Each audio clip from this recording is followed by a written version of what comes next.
BRS రైతు వ్యతిరేక party అని విమర్శించారు పీసీసీ చీఫ్ మహేష్ కుమార్ గౌడ్. రైతుల గురించి మాట్లాడే అర్హత ఆ పార్టీకి లేదన్నారు. వచ్చే ఎన్నికల నాటికి తెలంగాణ ముఖ చిత్రంలో బీఆర్ఎస్ ఉండదన్నారు. 90 నుంచి 100 సీట్లతో మళ్లీ తామే అధికారంలోకి వస్తామని చెప్పారు. నిజామాబాద్లో పర్యటించిన మహేష్ కుమార్ రేషన్ లబ్ధిదారుడి ఇంట్లో భోజనం చేశారు. తెలంగాణ సంక్షేమాన్ని పక్క రాష్ట్రాలు ఆచరిస్తున్నాయన్నారు మహేష్ కుమార్. వ్యవసాయాన్ని అభివృద్ధి చేయాలనే ఉద్దేశంతో నిజాం సాగర్ ఎస్ఆర్ఎస్పీ నిర్మించామన్నారు. మా దళిత కాంగ్రెస్ కార్యకర్త ఇంట్లో సన్న బియ్య భోజనం చేయడం జరిగింది.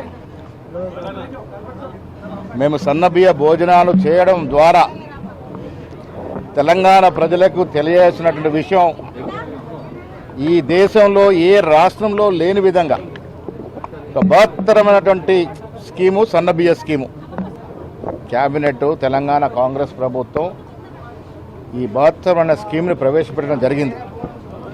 తల 6 కిలోల చొప్పున కుటుంబంలో ఎంతమంది ఉంటే అంతమంది అర్హులైనటువంటి పేదలకి సన్న బియ్యం ఇవ్వడం అనేది ఇది దేశంలోనే ఒక చరిత్రాత్మకమైనటువంటి కార్యక్రమం.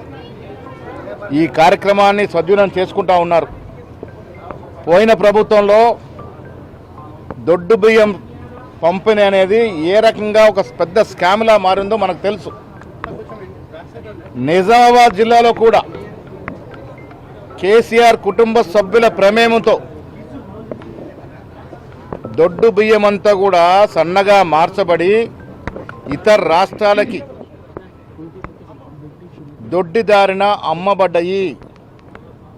తద్వారా కొన్ని వేల కోట్ల రూపాయలు చేతులు మారినవి. దీంట్లో ప్రత్యక్షంగా కేటీఆర్ కుటుంబ సభ్యుల ప్రమేయం ఉంది. ఆనాడు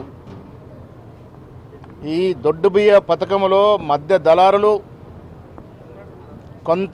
కొంతమంది రైస్ మిల్లర్లు, ప్రభుత్వంలో భాగస్వామ్య వ్యక్తులు ఈ స్కామ్లో భాగస్వామ్యమై, ఈ కుంభకోణంలో భాగస్వామ్యమై ప్రభుత్వ స్కీము తూట్లు పడడం కాకుండా దొడ్డు బియ్యం అంతా కూడా స్మగ్లింగ్ ద్వారా రవాణా అయినటువంటి సందర్భం.